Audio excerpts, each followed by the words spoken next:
Good morning. You, yes you, scrolling past this video. You're worth more and loved more than you ever think. Thank you to the people that accepted my challenge this weekend. You made a difference to your lives and to other people's lives without noticing it sometimes. But thank you for that. People ask me, why am I posting these videos? Let me tell you. Early on this year, on 17 May to be exact, my youngest drank deliberately an overdose of pills.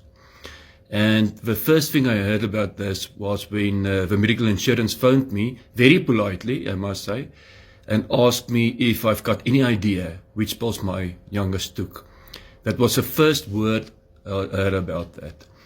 And no parent, no one at all should go through that. And luckily, after she drank the pills, she immediately realized that it's a wrong decision. And she herself found an Uber and she went to the hospital and booked herself in. And remember, my child is 400 kilometers away from me. So for me, it was terrible. But that's why, not the only reason. If I touch just one life positively, it's worth every single effort that I'm doing. If it does just one life positive. Okay, guys, thank you all. Love you. Have a lovely day. Bye.